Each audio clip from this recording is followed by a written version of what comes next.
8. रीत विक्रम से बहुत कुछ कहना तो चाहती थी, लेकिन उसने कुछ सोचकर अपने कदम पीछे खींच लिए। वो कोई सरफिरा ही था जो डर कर कहीं भाग गया।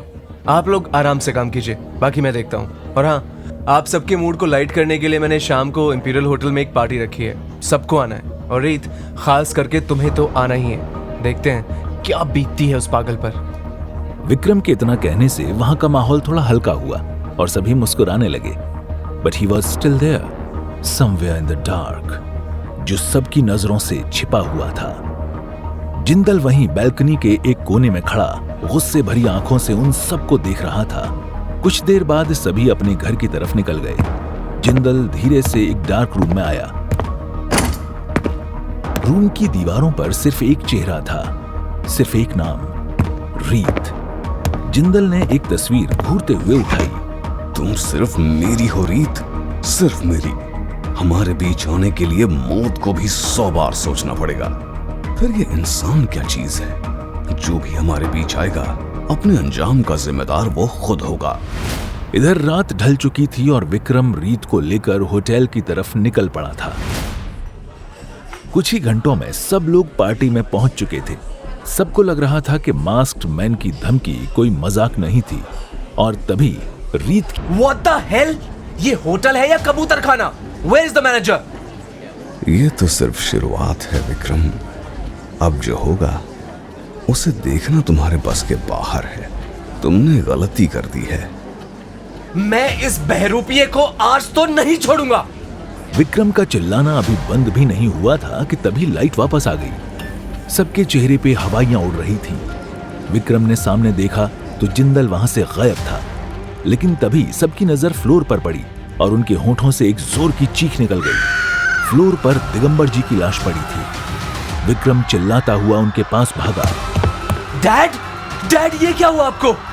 लेकिन जैसे ही विक्रम उन्हें उठाने उनके पास गया तो वो एकदम से हैरान में पड़ गया, क्योंकि सामने एक लाश नहीं बल्कि एक पुतला था, एक लाइफ लाइक मैनिक्विन जो बिल्कुल उन्हीं की तरह था। उसने पीछे पलटकर देखा, दिगंबर जी खुद वहां खड़े थे। उसने बहुत गंदा मजाक किया है, मैं उसे जिंदा नहीं छोड़ूंगा अब। तभी सबकी नजर उस पुतले के सीने पर पड़ी जिसमें साफ साफ लिखा था, अगली बार ये सच भी हो सकता है। अगर कोई खून खराबा नहीं चाहते हो तो तुम सबको मेरी बात माननी होगी। इसकी तो आखिर है कौन ये? क्या चाहता है? क्यों कर रहा है मेरे साथ ऐसा? तुम जो कोई। रीत को अब वहां काफी डर लगने लगा था। अंदर अजीब अजीब सी चीजें रखी हुई थीं और दीवारों पर कई तरह के निशान बने हुए थे, जिसका मतलब उसे समझ नहीं आया। वो धीरे धीरे आगे बढ़ ही रही थी कि तभी अचानक किसी ने उसका हाथ पकड़ लिया और रीत की चीख निकल गई। उसके सामने कोई और नहीं बल्कि जिंदल खड़ा था, जिसके चेहरे पर इस वक्त कोई मास्क नहीं था। बिना मास्क के उसका जला हुआ चेहरा और भी डरावना लग रहा था। जिंदल ने उसे डरा हुआ देखा तो मुस्कुराते हुए बोला, क्या हुआ रीत? इस चेहरे को तो तुम पहले भी देख चुकी हो ना, फिर डर कैसा? मैं तो बस ये देखने आई थी कि तुम यहाँ क्या करने आए हो। कर रीत अंदर से सहम गई, लेकिन जिंदल को जब ये एहसास हुआ तो उसने अपनी बात पलटने की कोशिश की। वैसे तुम फिक्र मत करो, बहुत जल्द मैं तुम्हें एक सरप्राइज देने वाला हूँ। तो रीत को जिंदल की बातों से कोई फर्क ही नहीं पड़ा। उसके दिमाग में कुछ और ही चल रहा था। रीत का ध्यान अभी भी उस सामने वाले कमरे पर था, जिसके अंदर जाने से जिंदल ने मना किया था। वो डरते हुए बोली, मगर ऐसा क्या है उस कमरे में? तुम मुझे अंदर क्यों नहीं जाने देना चाहते?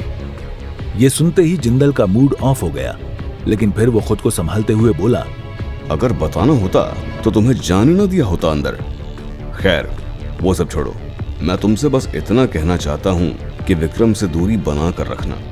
तुम सिर्फ मेरी हो रीत। अगर हमारे बीच कोई आया ना तो आग थिएटर में नहीं बल्कि सबकी जिंदगी में लगेगी। जिंदल का लहजा इतना सख्त था कि रीत को अपने तन बदन में एक सिहरन सी दौड़ती महसूस हुई। वो सिर्फ हाँ में सिर हिलाने के बदले कुछ नहीं कर पाई। आखिर क्या राज है उस सीक्रेट कमरे का? कैसा सरप्राइज देने वाला है जिंदल रीत को? क्या विक्रम कभी जिंदल को पकड़ पाएगा? जानने के लिए सुनिए लड़की बड़ी अनजानी है, सिर्फ 8 ऐप पर।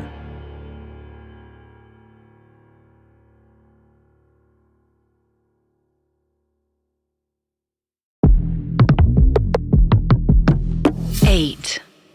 रीत को समझ नहीं आ रहा था कि जिंदल उससे क्या छिपा रहा है। आखिर इसने और कितनी सीक्रेट बना रखी है अपनी लाइफ में। मुझे तो अब सोच कर भी डर लगने लगा है। रीत, अब तुम जाओ, मैं जल्द ही तुमसे मिलता हूं। और हाँ, इस कमरे के बारे में सिर्फ तुम्हें पता है, इसलिए गलती से भी किसी से कोई जिक्र मत करना। रीत बिना कुछ बोले वहां से जाने लगी। जिंदल उसे जाते हुए तब तक देखता रहा जब तक वो नजरों से ओझल नहीं हो गई। उसके जाते ही जिंदल ने जल्दी से अपना मास्क पहना और फिर कमरे के अंदर चला गया। अंदर जाकर जिंदल ने लाइट जलाई तो बेड पर एक लड़की लेटी हुई दिखी। जिंदल धीरे धीरे उसके पास गया और उसका सर सहलाने लगा। वो लड़की न तो सांस ले रही थी और न ही हिलडुल रही थी। वो कोई और नहीं बल्कि रीत थी, रीत का पुतला। तुम हमेशा मेरे साथ ही रहोगी रीत, कोई हमें जुदा नहीं कर सकता। इधर दूसरी तरफ अगली सुबह कनक ने दिगंबर और विक्रम के सामने हंगामा खड़ा कर दिया था। वो उन्हें ताने मारते हुए बोली, एक पागल आदमी की धमकी से डरकर आपने मेरा हक किसी और को दे दिया है। ये मैं बर्दाश्त नहीं कर सकती। अब या तो आप उस आदमी की कंप्लेंट पुलिस में कीजिए या फिर मुझे ही सब करना होगा। कनक, काम डाउन। ये बात तुम भी जानती हो कि रीत एक बेहतरीन आर्टिस्ट है। ये बात अलग है कि आज तक उसे सही मौका नहीं मिला। ओह, तो आप कहना चाहते हैं कि वो मेरे से भी बहुत अच्छी एक्टिंग करती है और मैंने उससे उसका हक छीना है? मेरी वजह से उसे मौका नहीं मिला? तभी विक्रम वहां ये बातें सुनकर कनक की तरफ आगे बढ़ा। इतना ड्रामा करने की जरूरत नहीं है। तुम्हें वो मिलेगा जो तुम डिजर्व करती हो, लेकिन पहले खुद को काबू में रखो। काबू में पहले आप रहिए। मैं तो अब जाकर पुलिस में उस आदमी के खिलाफ कंप्लेन करूंगी। इतना कहकर कनक गुस्से में वहां से निकलने लगी। तभी दिगंबर जी ने उसे जाने से रोका। कनक, ऐसी गलती मत करो। वो आदमी साइको है और वो कुछ भी कर सकता है। हमें बहुत सावधानी से स्टेप लेना होगा। दिगंबर जी की ये बात कनक ने अनसुनी कर दी और वो बाहर निकल गई और अपनी कार में बैठकर पुलिस स्टेशन की तरफ जाने लगी। गुस्से में उसने कार की रफ्तार काफी तेज कर दी थी और तभी उसकी कार के सामने अचानक से एक ट्रक आ गया, जिससे उसकी कार दूर तक घिसटती चली गई। एक बेहद ही भयानक एक्सीडेंट लोगों की नजरों के सामने था। अब जो भी होने वाला है, पता नहीं अब कैसे हम उसका सामना करेंगे। डैड, आप फिक्र मत करिए। उस मास्क वाले आदमी को मैं जल्द ही पकड़ लूंगा। अचानक फोन के नोटिफिकेशंस आने लगे और मैसेजेस देख सबके मुंह पर हैरानी छा गई। उनके मन में कई तरह के सवाल आने लगे। क्या ये कैसे हो सकता है? कहीं कनक के एक्सीडेंट के पीछे वो मास्क वाला आदमी तो नहीं? मुझे ऐसा क्यों फील हो रहा है जैसे हमारी एक एक खबर उसके पास होती है। इधर कनक का जब एक्सीडेंट हुआ तो निधि वहां उसी लेन से गुजर रही थी। निधि उसे ऐसे देख जल्द ही कनक को हॉस्पिटल ले गई। कुछ देर बाद हॉस्पिटल पहुंचने के बाद डॉक्टर ने उसका ट्रीटमेंट करना शुरू कर दिया। एक्सक्यूज मी डॉक्टर, पेशेंट की हालत कैसी है? शी इज फाइन नाउ, बस अब थोड़ा अनकॉन्शियस है। कुछ घंटे के बाद उन्हें होश आ जाएगा। इतने बड़े हादसे के बाद तो इंजरी बहुत गहरी होती है, बट फॉर्चुनेटली भगवान की कृपा से इनकी कोई इंटरनल इंजरी नहीं है। जल्द ही आप पेशेंट को घर ले जा सकती हैं। Thank you doctor. कुछ देर बाद कनक के पेरेंट्स वहां आ गए थे और कनक के होश आने पर उसे डिस्चार्ज कर उनके घर में ले गए। दूसरी ओर कनक के एक्सीडेंट को लेकर रीत के मन में कई सारे सवाल चल रहे थे। वो अपने घर पर बैठी इसके बारे में सोच रही थी। नहीं नहीं, चाहे जिंदल कितना भी धमकी दे दे, लेकिन वो किसी की जान लेने की कोशिश नहीं करेगा। अगर उसकी दीवानगी देखकर अब मुझे डर लगने लगा है। वो कुछ भी कर सकता है। अगर उसने ऐसा किया है तो पहले भी लोगों की जान उसने ही ली होगी। हेलो, क्या मैं रीत जी से बात कर सकता हूँ? जी हाँ, रीत ही बोल रही हूँ। आप कौन? मैं कर्मा प्रोडक्शंस का फाउंडर वरुण ठक्कर बोल रहा हूँ। इसलिए हमने आपको अपनी आने वाली 500 करोड़ के बजट की अगली फिल्म के लिए लीड हीरोइन के तौर पर सेलेक्ट किया है। क्या आप हमारे ऑफिस आकर मिल सकती हैं एक बार? कर्मा प्रोडक्शन? सॉरी, कोई ऑडिशन नहीं दिया मैंने। लगता है आप रॉन्ग नंबर पे कॉल कर रहे हैं। नहीं, मैंने बिल्कुल सही जगह पर कॉल किया है। आपने द शैडो नेम्ड प्ले पर काम किया था, राइट? ये बात सुनकर रीत को अपने कानों पर यकीन नहीं हुआ। कर्मा प्रोडक्शन? कहीं मैं सपना तो नहीं देख रही? लेकिन मैंने तो आज तक वहाँ कोई ऑडिशन भी नहीं दिया। फिर ये कैसे हो सकता है? हेलो रीत जी, आर यू देयर? क्या आप सुन पा रहे हैं मुझे? हाँ जी वरुण जी, मैं सुन सकती हूँ आपको। मगर मुझे यकीन नहीं हो रहा, मैंने तो कभी इस प्रोडक्शन हाउस में किसी रोल के लिए ऑडिशन भी नहीं दिया। उसके बारे में आप ज्यादा मत सोचिए, हम सब कुछ मैनेज कर लेंगे, डोंट वरी। अब एक बार ऑफिस आ जाइए, फिर हम सारी बातें डिस्कस कर लेंगे। ओके, मैं आज शाम को ही आ जाती हूँ। रीत को ये एक सपना लग रहा था जहां पर काम करने के लिए बड़ी बड़ी हीरोइनों की लाइन लगी रहती है, फिर भी उनका सिलेक्शन नहीं होता। वहीं उसे बिना ऑडिशन दिए काम करने की अपॉर्चुनिटी मिल गई। नहीं, ये सब कैसे हो रहा है? आखिर किसका हाथ है इसके पीछे? मैंने तो सब कुछ अपने दम पर करना चाहा था, किसी की सिफारिश पर नहीं। कंग्रेचुलेशंस रीत, मैंने कहा था ना कि मैं बहुत ही जल्द तुम्हें एक सरप्राइज देने वाला हूँ। अब तुम्हें सुपरस्टार बनने से कोई नहीं रोक सकता। तुम्हें अब छोटे मोटे थिएटर में काम करने की कोई जरूरत नहीं। थैंक्स जिंदल, तुमने मेरे लिए क्या कुछ नहीं किया, लेकिन मैं इसे एक्सेप्ट नहीं कर सकती। मैं सब कुछ अपने दम पर हासिल करना चाहती हूँ, किसी की सिफारिश पर नहीं। ये तुम क्या कह रही हो रीत? मैंने तुम्हें इतने बड़े प्रोडक्शन हाउस में मौका दिलवाया है और तुम्हें जो कुछ भी मिल रहा है तुम उसे डिजर्व भी करती हो। लेकिन जिंदल, फिर भी मैं...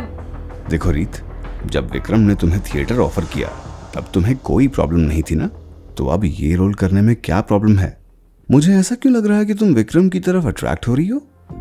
याद रखना, अगर ऐसा कुछ हुआ ना... से रेडी हुई और विक्रम से मिलने निकल पड़ी। इधर दूसरी तरफ जिंदल के हाथ में बड़ा सा फूलों का बुके था। उसे लेकर वो रीत के घर की तरफ जा रहा था।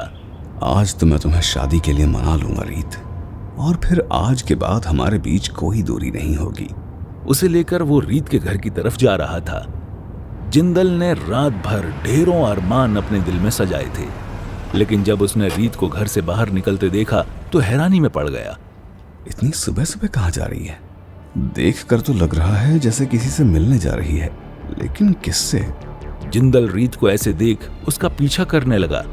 कुछ देर बाद रीत एक पार्क के अंदर घुसी, जहां विक्रम पहले से ही उसका वेट कर रहा था। जिंदल वहां एक पेड़ के पीछे खड़ा हो गया और उन्हें देखने लगा। उधर विक्रम और रीत एक दूसरे से कुछ देर हंसकर बातें करते रहे। तभी विक्रम अचानक ही घुटनों के बल बैठ गया।